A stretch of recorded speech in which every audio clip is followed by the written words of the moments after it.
Today, we are talking about one of the most mystifying figures that has graced the pages of UK celebrity gossip publications for 30 years. It's Peter Andre, and he's been back in the news in the last few weeks because of some controversy around a film that he stars in where he was accused of cultural appropriation and perpetuating harmful stereotypes. But I have personally been fascinated with Peter Andre, John, for many years. And in 2012, I was living in a small flat in the London suburb of Cricklewood, and I switch on the TV and I see a familiar face because I remember him when he broke out as an Australian pop star. It was Peter Andre, and he was on a British UK reality TV show, and he said to a member of his family as he went to a radio station to do some sort of an interview, I've got to go to work. And I just thought, Peter Andre, what is your job now? What work are you going to?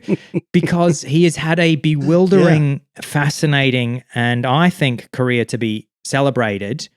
And I find him just an incredible figure. And because he's been back in the news this week, I thought we could just chat about him. In fact, you wrote to me and said, can we please talk about Peter Andre's new movie, Jafaican? And I said, we absolutely can, but it has to be an entire Peter Andre episode. And you, and then you said, I withdraw my question. And I said, no. We're going to have a Peter Andre episode because he is a fascinating figure. And so, John, what do you want to talk about when it comes to Peter Andre? So, Al, as you mentioned, I saw Jafaican in the news. I haven't actually had the pleasure of seeing the film yet. And I can't wait for that moment to come. And I'm sure that I'll report back on that on the podcast. But I saw Peter Andre in what appeared to be blackface, or at least in dreadlocks. And then I saw the film's premise, which was, that he's going undercover as a Rastafarian to solve crimes. And then I saw a series of interviews with him where he's justifying that and saying, I'm a Greek Cypriot. I understand what racism is, and therefore I can't be accused of it myself because I would be able to tell if this was racist, and it's not. I can tell it's not. And you just thought, is this the same man from Give Me Some Kind of Sign Girl from 1993? What is going on here? I thought, how has this happened that Peter Andre, who I remember from, video hits in the 90s in Australia with his washboard abs, singing about mysterious girls and funky junkies. Yes. How is it that he's ended up here? And it's, as you say, it's a long and fascinating story, and one that in some respects surprisingly kind of prefigures modern notions of celebrity. Totally. Like he's an influencer and a Kardashian-esque celebrity before those things really existed. And so maybe I'll give you a bit of I know that you are very familiar with Peter Andre and his history, but for the benefit of listeners and viewers, I might give you a little potted history of Peter Andre the man, and we can bring it up to the present day. So Jafaican is really just the latest caper in a long series of events that punctuates Peter Andre's life. And so he was born in 1973, so he's now 52 years old. His birth name was not Peter Andre, it was Peter James Andrew, apparently. He was raised by Greek Cypriot parents, and interestingly, in a Jehovah's Witness household. He was born in Harrow, and so in the UK. But when he was 6, he moved to Sydney, and later when he was 9, he moved to the Gold Coast.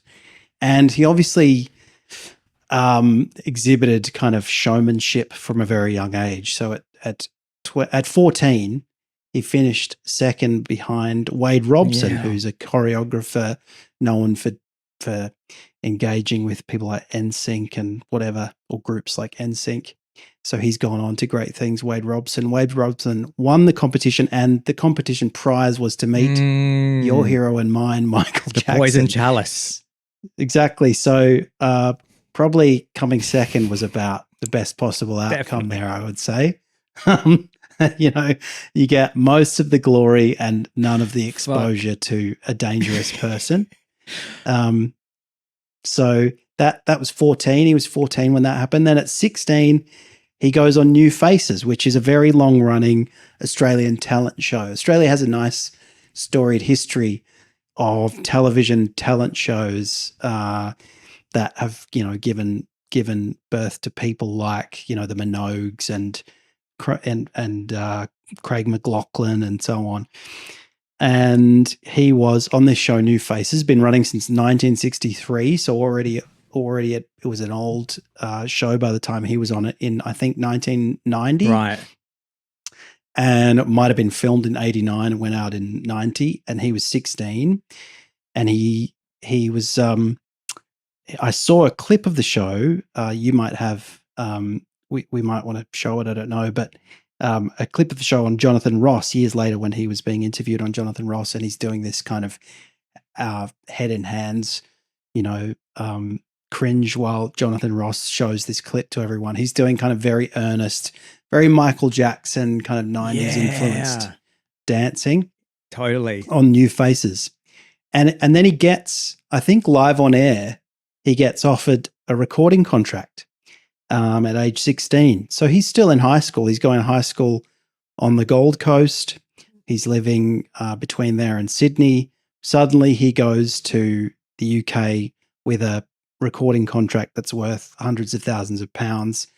And that leads to his breakout hit in 1992, Drive Me Crazy, which is a debut single from his album Peter Andre, self-titled debut album.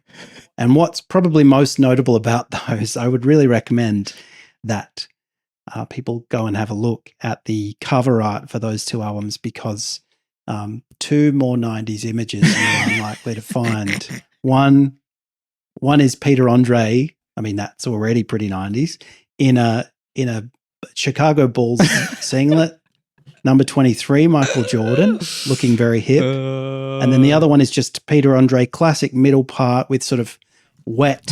He always had kind of oily middle parted hair. And he's just looking kind of, he's got his eyes closed. He's looking very pensive.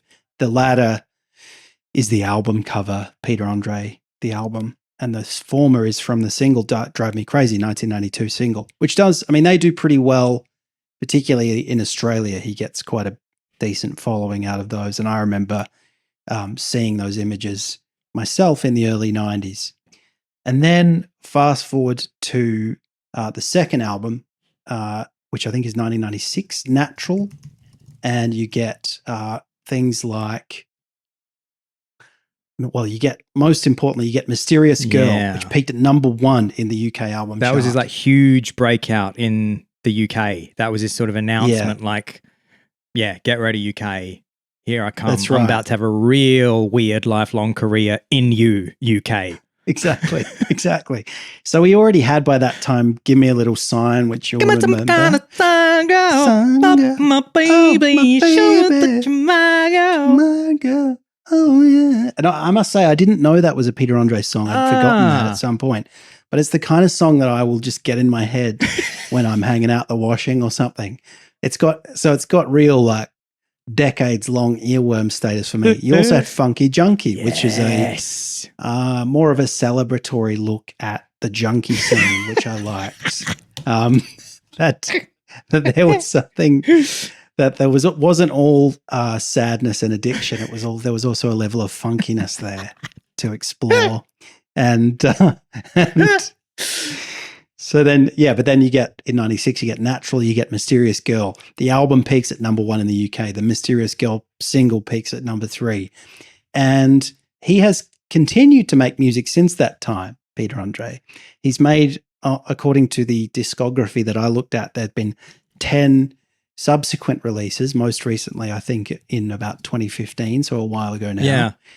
But he's never really reached those heights again, certainly not in a kind of chart sense. The closest he's come, which I'll come back to, is in 2004 with the re-release of Mysterious Girl, which kind of did pretty well.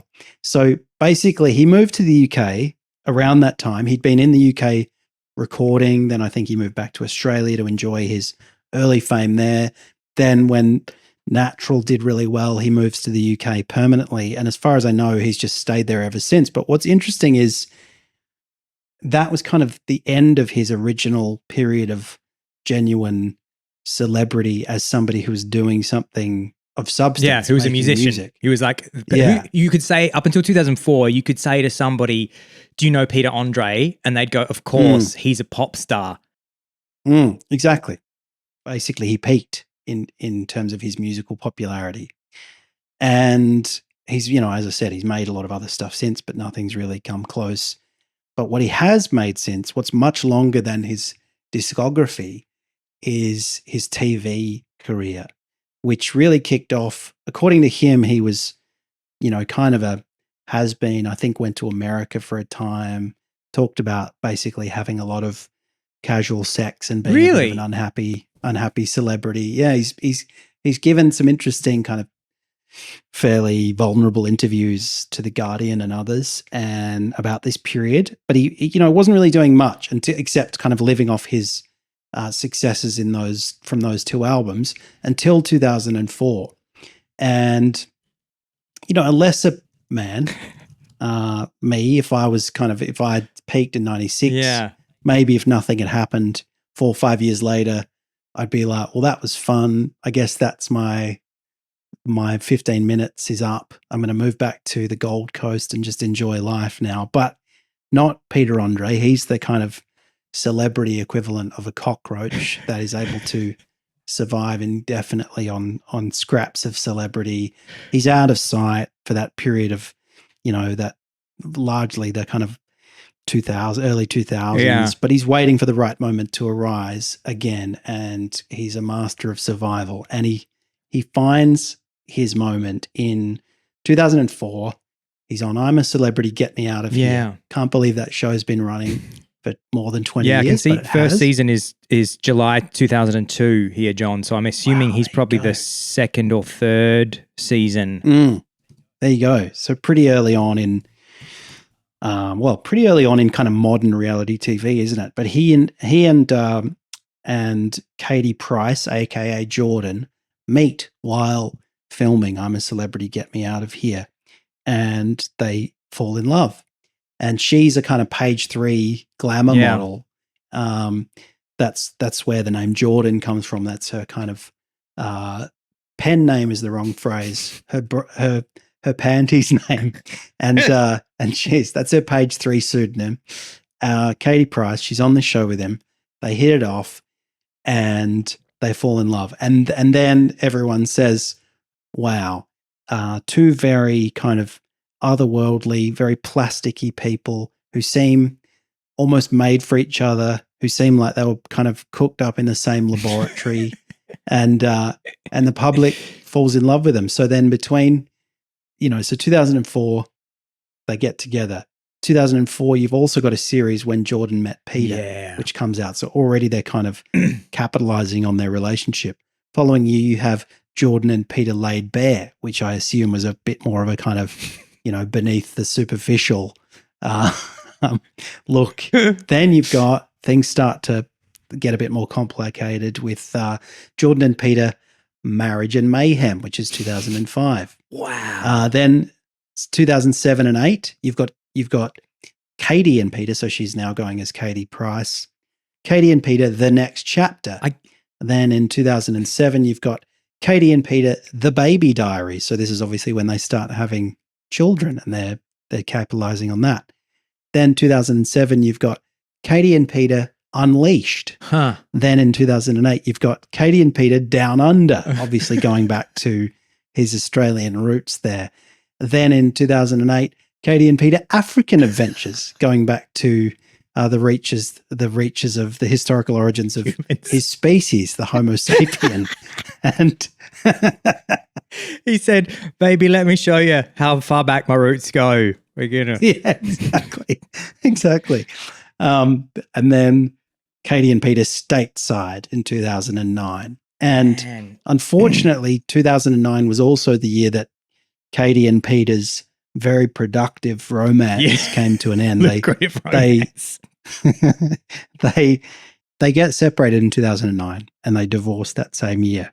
So what happens next? Well, you could have guessed 2009. So he's just basically fresh out of the divorce, but he's not going to stop.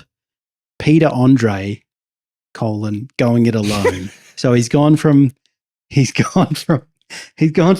and Peter and Katie and Jordan and Peter to just Peter Andre going it alone. Then 2009 to 2011, he's in a series called Peter Andre: The Next Chapter.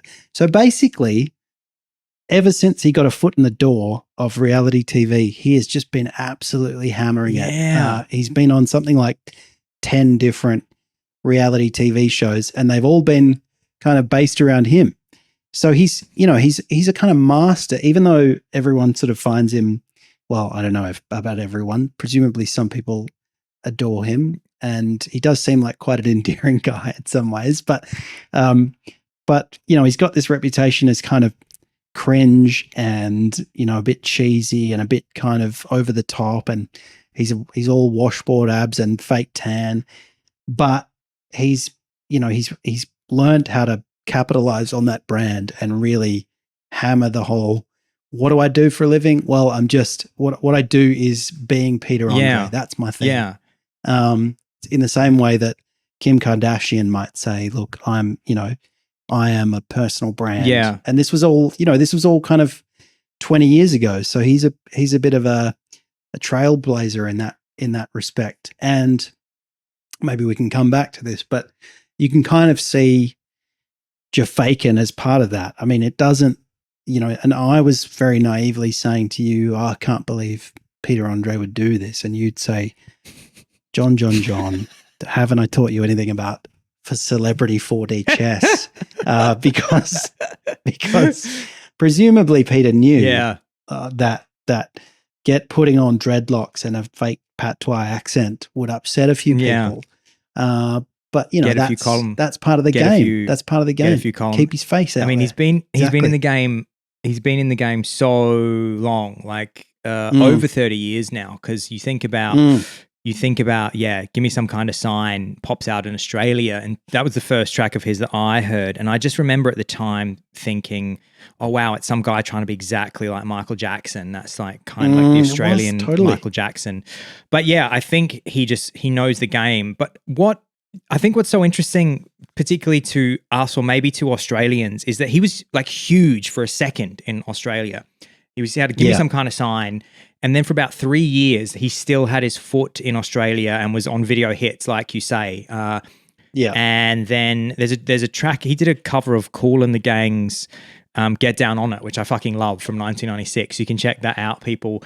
And then And he was still very much like kind of in Australia then. He even did that, I think, with the backup singers were like a Kiwi group at the time that he had as the backup singers of that song. And then Mysterious Girl comes out, I think, in 96, and he promotes that over in the UK, and then it explodes in the UK. Yep. He just goes, okay, I'm just going to be UK now. And then he essentially like, maybe people can correct me on this, but I feel like he essentially sort of vanished from the Australian, because all of those reality TV shows that you're speaking about, we didn't get them.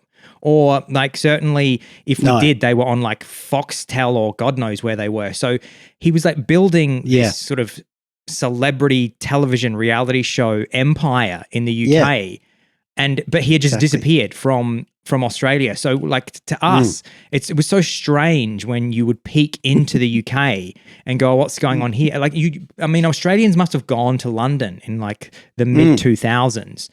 And gone, like walk into any newsagent and every fucking tabloid is just Peter Andre and this glamour model called Katie Price, and just gone, is that funky junkie Peter Andre? Like what is going on? Exactly. And then he clearly wasn't like famous for music anymore. He was famous for being a reality TV star. The timing was perfect because he goes on I'm a Celebrity, Get Me Out of Here. And the other reason why he has succeeded is I don't know if this is just because he was very smart himself, or if he had good people around him, or maybe it was simply because he just wanted to stay famous at any cost and he wasn't that concerned about like musical credibility.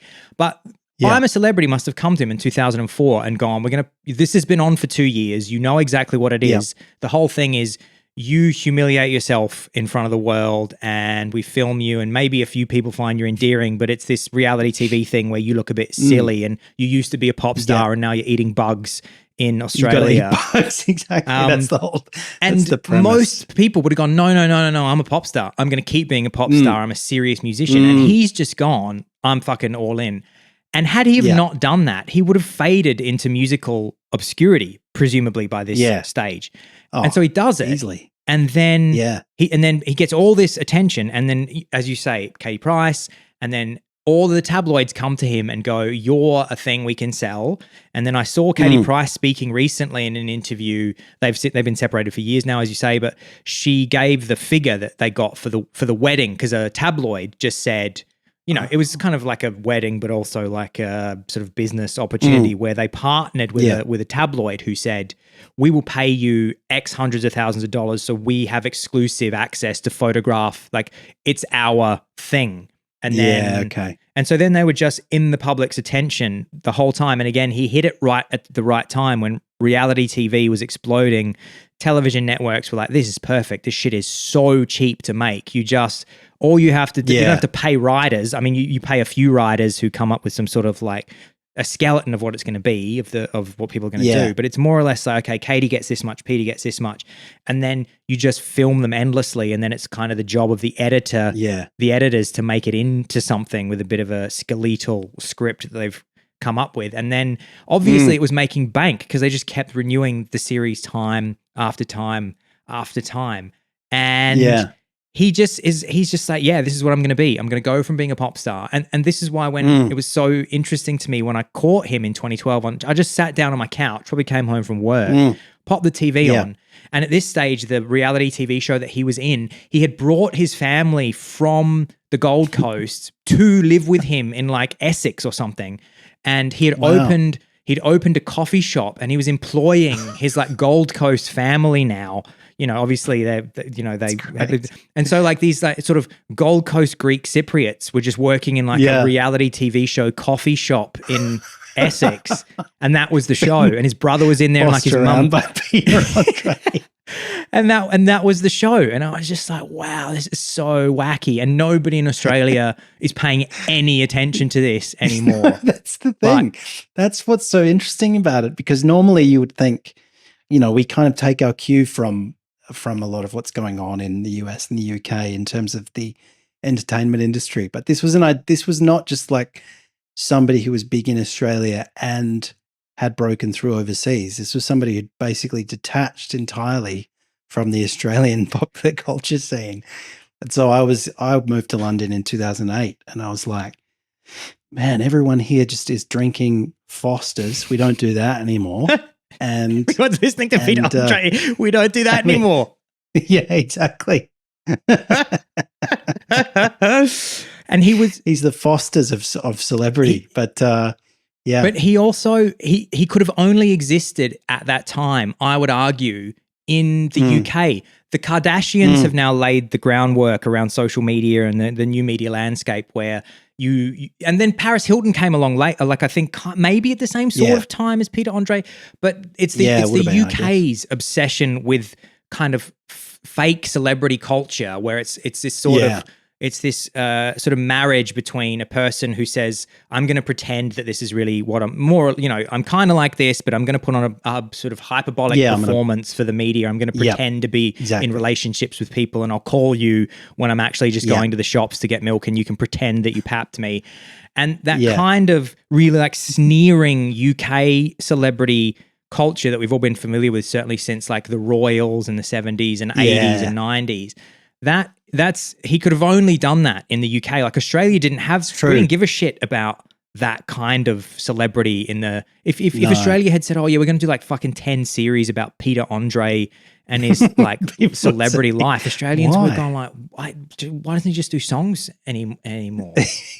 So he had to be in the UK. And also, you're right. We didn't really have the setup for it. We didn't have the kind of, you know, morally bankrupt legion of paparazzi. Yeah, or the market, that tabloid that press, market for tabloids in the UK is huge. It's like and it still is. Like you look at the Daily Mail still just rakes it in, and I'm sure when was the Daily Mail's last Peter Andre article. Fucking, I reckon if you Daily Mailed Peter Andre, like 2 days it's probably got ago. like 1,000, 10,000 articles that they've written over the last 30 years about Peter Andre. But we should play, just to give you a sense of like the height of his fame. I'll play this because a lot of people will remember this, but probably forgot that it was Peter Andre. One of my favorite films, certainly back in the day when I first saw it, the story of the Welsh late 90s crew, 5 friends that used to go out raving in Cardiff, and they were in a little film called Human Traffic. And it's the breakout film for Danny Dyer, who himself has gone on to be a huge celebrity. And so, John, we can just watch this together. I'll play the whole thing because it's fantastic. Just to set this up, this is Danny Dyer, who plays a character called Moth. In Human Traffic, he's one of 5 friends, and it's all about the 5 friends and how they go out together and they go raving in Cardiff. And he's like the East End geezer who somehow ended up in Cardiff. And he's kind of like the low-level drug dealer that sells all the gear to the crew. And he's in the back of a cab, and he's like high on ecstasy, just chatting absolute shit to the cab driver. And this is that scene, and it's really excellent, and we're going to enjoy it together. Okay. Hey, mate. Mate, you seen Taxi Driver? Yeah. Yeah? Hey, mate, can you relate to it, sort of thing? Yeah. Yeah? Do you understand? You could be Cardiff's answer to Travis Bickle on a timer waiting to explode. Can you fucking believe that? I mean, can you imagine doing that? Imagine doing a Travis. I mean, fucking hell. See me. I'd have to take a celebrity with me. Someone like, what's his name? British pop frog, you know, built like a brick shit house he is. Ugly fuck. Peter Andre, yeah. I couldn't just shoot him first though, mate. You're having a laugh, ain't you? Nah. Oh no, that'd be like huffing a cream cake whole without it touching the sides, do you know what I mean? I believe it would be quite rude not to talk to him first. Do you know what I mean, though, mate, dear? Thumb screws instantly spring to mind. You know, followed by an intense session of electrodes on the testicles. Yeah, a fucking a wire coat hanger down the Jap's eye, you know what I mean? Really fucking hurt the geezer, do you know what I mean? And finally, a bullet between the eyes, and it's time to say hello to the old man you've been working on Earth for all this time, Pete. See you later on, Pete. No one gives a fuck about you. Hell, mate. Right. Yeah, fucking good fun. Fucking hell, mate. God. That's great. Yeah, I mean, long after I'd forgotten most of the plot of Human Traffic, I remembered that. See you later on, Pete. No one gives a fuck about you. That's a good line. See you later on, Pete. No one gives a fuck about you. And yeah, because as you say, there was this kind of like, he had the washboard abs. He was like super cringe, but he just kind of lent into that. And he's like, yeah, that's just what I'm going to be. I'm not ashamed. I'm not ashamed of it. And I sent you this. Sorry, go on. I saw an interview with him from 2015. So even that's a while, 10 years ago now, but he's saying he's kind of quite upfront about it. He says, I'm never afraid to risk embarrassment. He talks about at 16 singing Bobby Brown's Don't Be Cruel on New Faces and how it was kind of lame, but also like that's how he got his start. Then he says doing his I'm a Celebrity in 2004, he says that was a chance to come back. I remembered I'd been sitting there praying, oh God, if I ever get the chance to have any sort of success again or to work again, I'll never take it for granted. And it did wonders. I had a #1 record with the release of Mysterious Girl, and obviously my personal life was on top. It was crazy, blah, blah, blah. And then, goes on to say, I don't think doing 10 reality TV series was too much, although he says that he had a brother who passed away and he kind of regrets having him on the show. He was in the cafe. Yeah, okay, there you go. Because he was like, I just sort of, that was a bit too close to home. But he's clearly someone who has gone, yeah, look, any way I can kind of stay famous, I'm keen. And he also he came over as somebody who'd grown up, who'd been in the UK until he was 6. And whether that was why or not, he had almost instantly on returning to the UK, he had quite a thick British accent. So I think they were they were ready to kind of accept him as, you know, they knew he was sort of Australian. Yeah, but he was also sort of It's British. funny you should say that. If you watch the clips of him from 96, he has a thicker British accent than he has now. So I think he consciously landed and decided, okay, I'm going to be British. I'm not going to be Australian. Like, I'm going to lean into my Britishness because I don't want to be. You notice in that human traffic clip, Moff says British pop throb Peter Andre. Yeah. But if you listen to him now, like, we'll play it in a sec. If you watch the trailer from Jafaican, particularly at the start, he's doing this narration. He's going, "My name is Gary Buckle." It's very Australian. Most of the way he sounds is so you can definitely hear that his accent goes up and down, and he probably has a more, I mean, I don't know, I haven't watched these reality TV shows, but when we play the Jafaican trailer, you'll go, "Oh, that sounds like quite Australian." He also has, John, this is also important to mention, because no matter how things are going for you in life as a celebrity, if you have enough Instagram followers and they are active, so they're not bots or whatever, so who knows how, we can actually I can do a live audit on him actually. But he currently has 1.9 million followers on Instagram. So nearly 2 million followers on Instagram, which, if you think about the kind of brand deals that you can do, so long as a lot of those are engaged, and, you know, he would have real fans because he's been around for 30 years, and it's typically now older women that love him. There's a lot of running jokes on the internet. Like, I found this Reddit thread that I will read some of later, and somebody's written something quite funny that was like, I think it's illegal for all women born before 1990 to not love Peter Andre, which is very cute. And so his accent goes up and down, but perhaps we can also play. We have a bunch of clips here of people some stuff that he's done over the years. You wanted to send me. I've sent you now his breakout performance, arguably in on New Faces. Okay. So this is 1989-90. Daryl Summers, the great Australian television host, was hosting. It had been previously hosted by Bert Newton for some years. And I think it had been brought back after a brief kind of hiatus at the end of the 80s. They came back with a bang with Peter Andre, and he got a recording contract on the show. So I've just WhatsApped you Peter Andre doing 1993 Michael Jackson. And this was played on the Jonathan Ross show when Peter Andre was on that, obviously having broken through in the UK. So it's a bit of a kind of, let's let's kind of in a good-natured way embarrass Peter Andre by showing him this. Yeah, exactly. So let's watch that together now. Polished and buffed, okay? But in 1990, when Peter Andre first appeared on TV, well, it was a different story.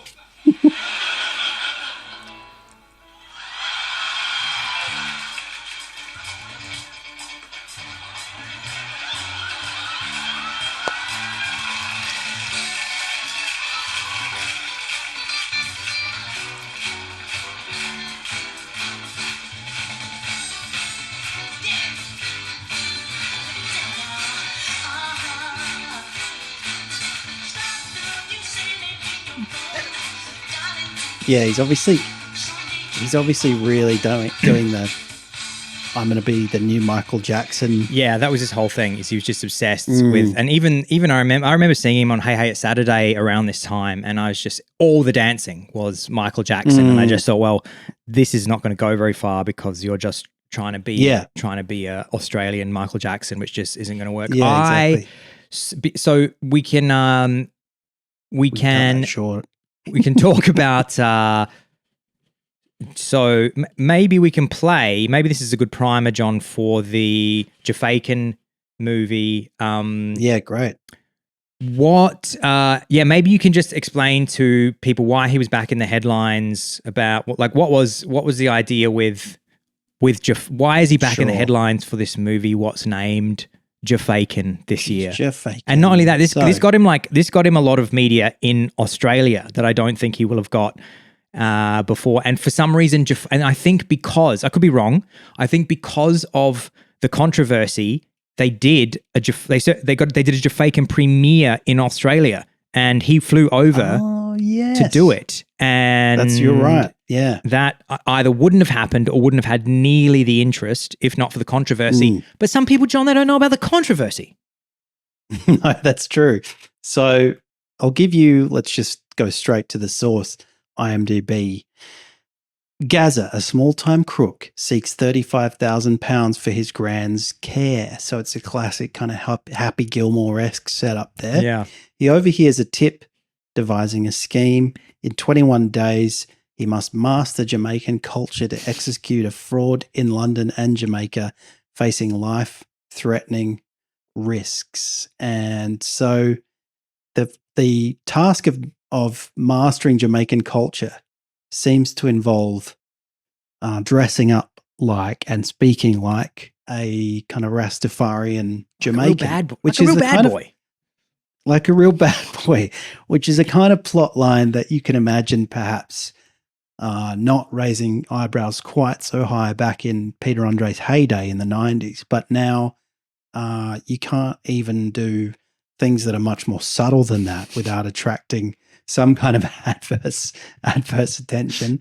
And so there's clips where, like you've mentioned, there's a kind of, voiceover trailer where he's explaining the whole scheme, and then it's got him kind of, doing various sort of heisty things. Yeah.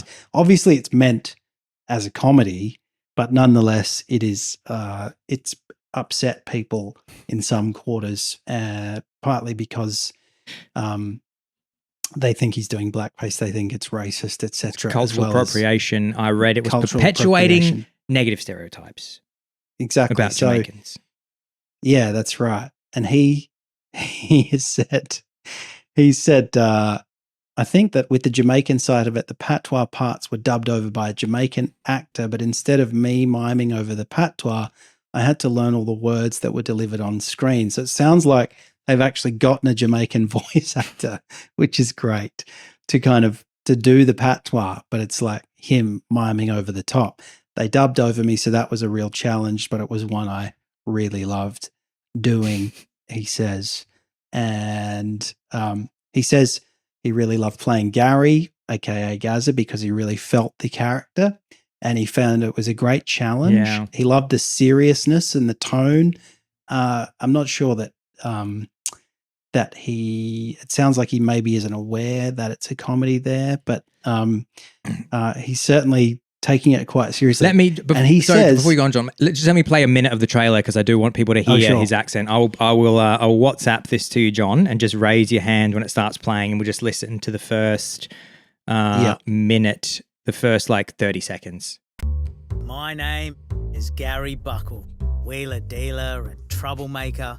I wasn't always that person, You said it was urgent. What is it? It's Nan. I need 35 grand to pay for her care home fees. 35? 35,000.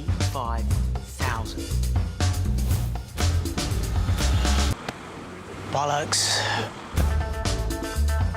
Yeah, there you go. So he sounds Australian at the start, yeah? My name is Gary Buckle. I thought maybe I could do a job I just want to skip forward to the bit where he's... Do you actually remember what happened on the log?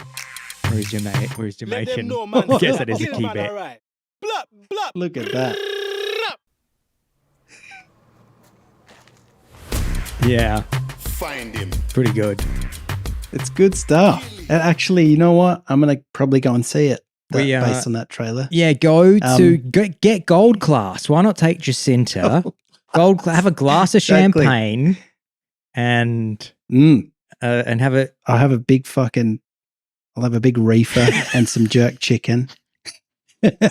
Turn up in a convertible just blasting Mysterious Girl. I said tonight is your lucky night.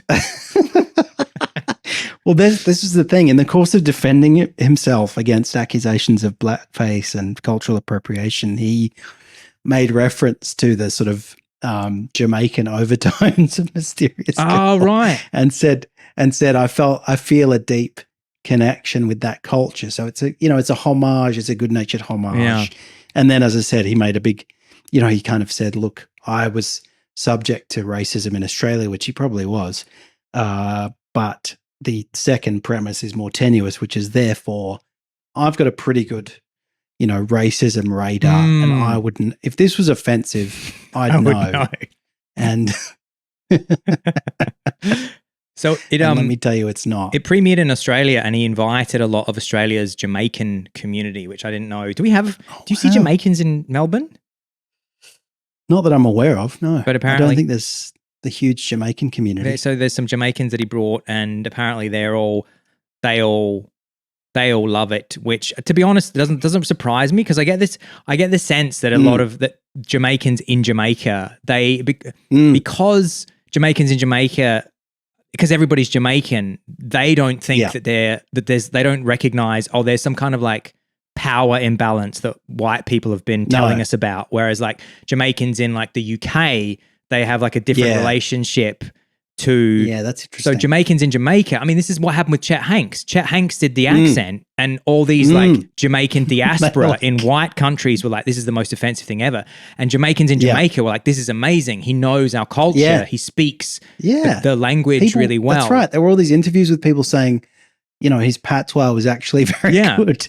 And like, we're kind of excited that people are becoming aware of patois. Imagine the feeling that you get when you see Brian Jordan Alvarez do a spot-on Australian accent, and there's no part of you that goes, he's speaking down to me. He's like, this is reminding me of colonialism. This is reminding me of minstrelsism. You just go, oh no, it's like, this is amazing. He spent so much time trying to get this perfect, and it's absolutely perfect. And I expect that when Jamaicans hear Chet Hanks doing that, they're just like, oh, this is way more interesting than what is the rubbish that his dad puts out. We just want to hang with Chet.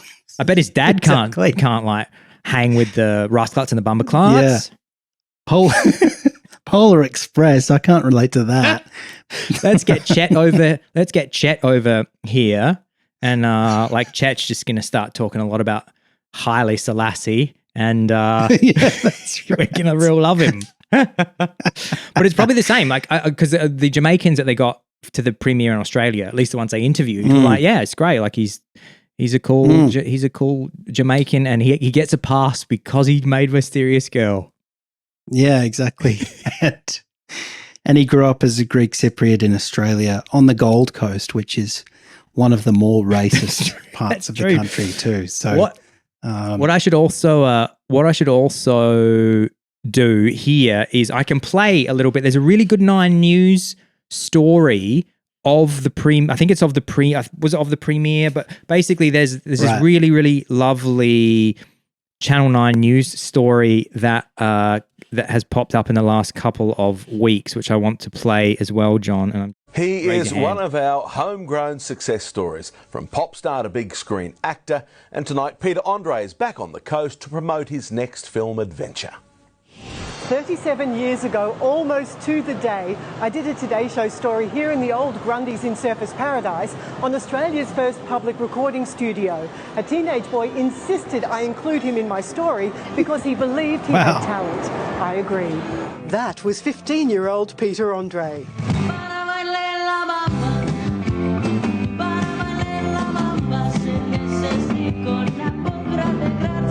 I've made a couple and I want to send one away to a recording studio down in Sydney. Today he's home, turning back the clock. Wow. How cute are you? Wow, I wish I looked that young. My first reaction is the hair was something.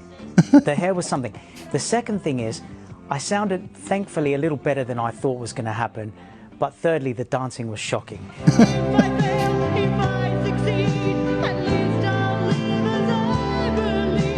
What did he really think about yours truly back in the day? I remember seeing you standing there singing this song, pitch perfect, and I'm like going, how do I follow that? I remember thinking that. Smart boy. Peter is here for the world premiere of his new movie, Jafaican, at the Gold Coast Film Festival. Let them know man say that. Kill man alright. Blup, blup, brrrr. I actually studied acting as a kid, but when I got signed by Molly, I ran with the music and I never looked back. To work with him didn't feel like work. It felt like just two mates having fun. It was great. Peter will also be performing Friday night before his film premieres at Hotter. I not only get to debut the film on the exact same stage where I performed 32 years ago, but because of that, they've asked me if I'd get up and do a couple of songs, and I'm like, You only have to ask me once. Katrina Zappa, 9 Gold Coast News. It's very cute. I forget cute. that it was Molly Meldrum that. Yeah. So That Molly must have been like a guest on the show or something on New Faces. Maybe he or signed saw him and or- just signed him to Yeah. his label Molly's Melodrama. The other thing I really want to do is he's famous for being very. He seems very likable, Peter Andre, in kind of like in a personal sense. I mean, he's almost like, it's one of the things that people find a bit cringe about him is that he seems kind of like he's always seemed like this strange dichotomy between being his washboard abs, I'm hard, but he's always seemed like a very soft man. He's very soft. He's a soft man, and he's got quite a gentle, high-pitched voice, and he's kind of projects this like, I want you to like me, and I'm slightly insecure kind of vibe. Or he has kind of a feminine energy to him. If it turned out that he had been gay his whole career, that wouldn't for a second go, oh no, not like, no, I shouldn't say that's oh. right. It's very, oh no, don't be gay. Oh, no. I mean, like, oh, you wouldn't be like, oh, not Peter Andre. You'd be like, yeah, of course, Peter Andre. Like people would have met him in the entertainment industry and been like, oh, maybe he's a gay man. He's like, very totally. sort of gymmed up and aesthetically gorgeous, but also at the same time has this kind of like softness to him. He's not trying to be like the fucking alpha male of the room, chest bumping everyone. No. And even in that interview I saw, he refers to himself as, he says, I'm quite a soft person. Yeah, right. And he says, like when I was growing up, I was quite sort of insecure and music was my friend and all this sort of stuff. So there's a kind of endearing, vulnerability to him, which I think is part of his success. Totally. Partly because it's a chink in the sort of persona of, as you say, like having washboard abs, being like perfectly tanned and being sort of glamorous is this sliver of authenticity, which is what people You can love. even see in that interview with that Gold Coast reporter, he remembers parts of that experience and he makes an effort to say, oh, I remember that, and I remember you were such a great singer and I was like nervous about following you. So I found this thread on Reddit because I was wondering if there was like a Peter Andre subreddit, which I couldn't find. But the first thing that came up is a post from 4 years ago where the post is Reddit/ask UK, and somebody has just written, is Peter Andre really that nice? And then they've said, look, people have crossed paths with or met Peter Andre and has he been, the question is, people that have crossed paths with and or met Peter Andre, has he been nice and friendly as he is portrayed? Or is he a shit-eating bastard like James Corden in real life? It's very DPTM. I will also accept your stories of Corden being a wanker. That's the that's the Reddit thread. And then they've written. Then the first person I actually found. I'm glad that I pre-read these because some of them I actually found quite moving. Somebody's written here the post with 656 upvotes, which is a lot, has written, my cousin was a big fan of Peter Andre and was due to go see him in concert, but she was involved in a horrible car accident just before and was hospitalized for a while and couldn't go. My aunt wrote to him and he visited the hospital to bring flowers to my cousin and say hello. And he stayed there for ages and pretty much took pictures with the entire children's ward. And then the next person's written, met Peter at a book signing once. My wife was a big fan. I expected him to be the typical obnoxious celebrity, but honestly, he was really lovely. He made such an effort to chat with everyone he met and was going all gooey over babies that people handed to him. He's a big hit with mums. So in my expert opinion, having met him for 5 minutes, he's nice IRL. Somebody's written here, he bumped into me once at Tesco's in Brighton. He couldn't stop apologizing, seemed really sincere. Somebody else has written, I was in the audience on a Saturday morning show as a kid just after he left the jungle. So obviously I'm a celebrity, get me out of here. We were told by production staff that we weren't allowed to ask for autographs or anything after the show as we would be too busy. Dude came onto every bus and spoke to anyone who wanted it and had his own Sharpies to sign everything. So the whole thread, there's tons of anecdotes of people having met him and just saying how much he went out of his way for them.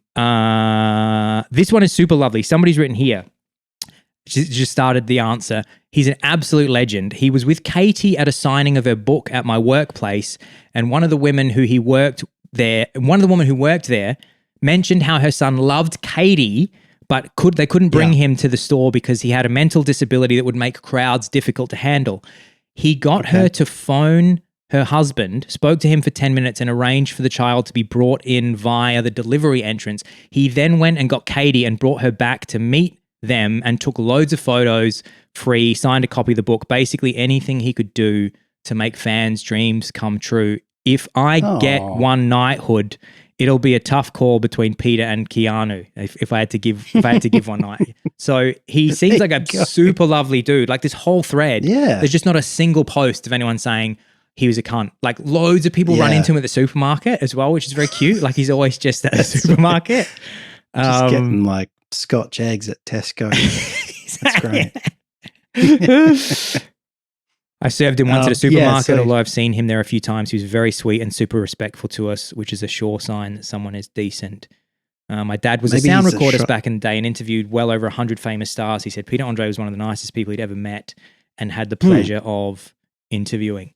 So get on our show, Peter. Yeah, Peter, come on. Give us some kind of sign, Peter, that you're calming. Show us that you're mine, Peter. I've got a disability that makes crowds difficult. Help me out. Let John open the side door for John Maloney. Melbourne barrister John Maloney. Let me in the service entrance with my mic and air recorder. Melbourne barrister John Maloney, who finds crowds very difficult.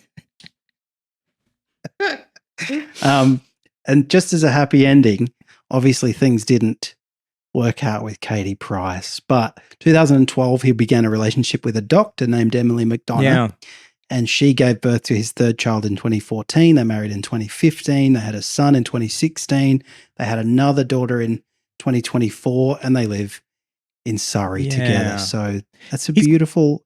Sounds like he's at quite a nice stage in his life. He's got like, I think his eldest is 18, his son, and he's just got he's like a cool family man. He puts like very family, obviously that Instagram needs to keep ticking over. So he's posting like tons of, he's doing goofy shit with the wife all the time and goofy stuff. I just saw he did a post where, it was a classic mime where, he'd captioned it, your daughter just got her license and asks to drive. And then he does like a girlish scream in the passenger side because he's terrified of his 18-year-old daughter that just got her license.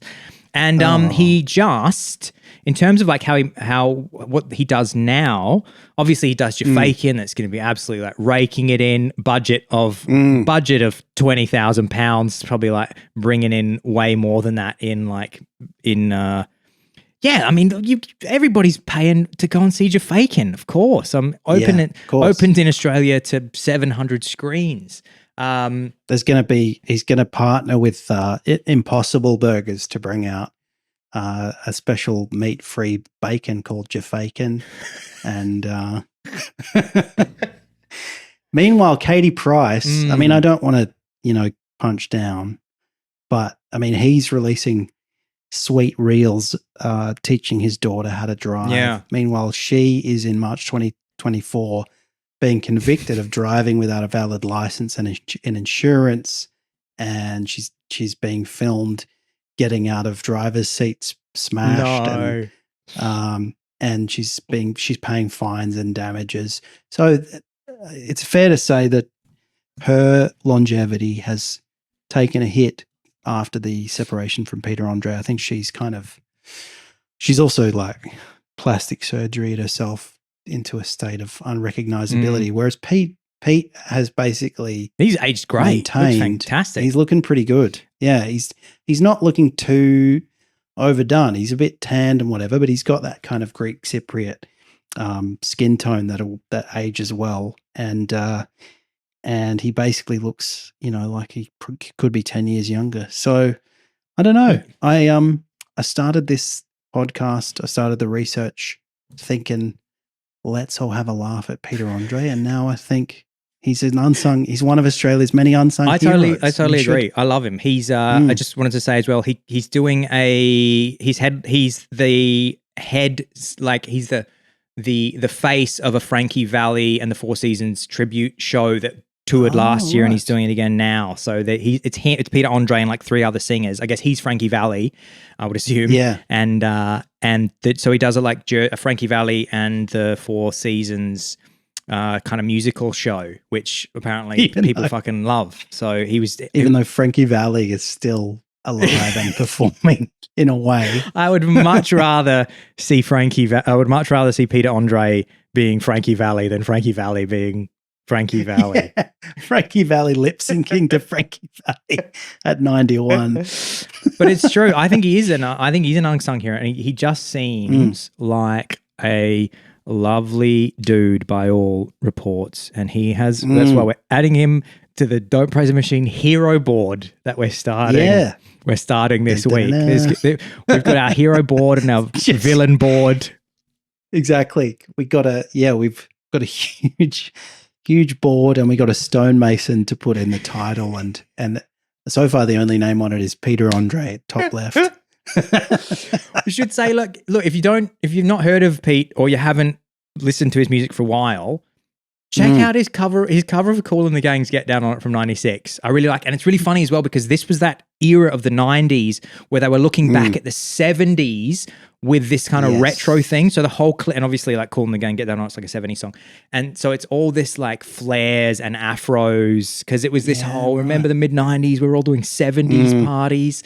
Everyone was wearing flares. Everyone was wearing flares and going to and putting on fake afros, which you can't do that anymore. That's not part of it. Unless you're Peter Andre. Peter Andre, which just he kept did. Doing it. He's got a whole host of offensive wigs that he can put on anytime you want.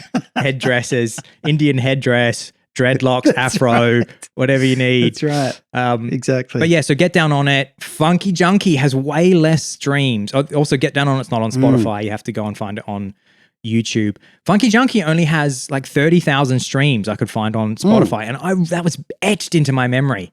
Funky Junkie. And then obviously Give Me Some Kind of Sign, Girl, and if you want his big Brit hit, that's Mysterious Girl. I said tonight is your lucky night.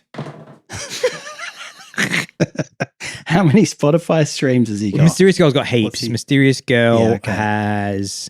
you know what? I'm 99% sure that whoever the producer on Mysterious Girl is, somebody just said to them, make this sound like a La La La La Long by Inner Circle, because I was trying to sing Mysterious Girl and I just kept like switching. Oh, wow. So I was just singing like, the mysterious girl, I want to get close to you. I said tonight is a lovely night. Girl, I want to make you sweat.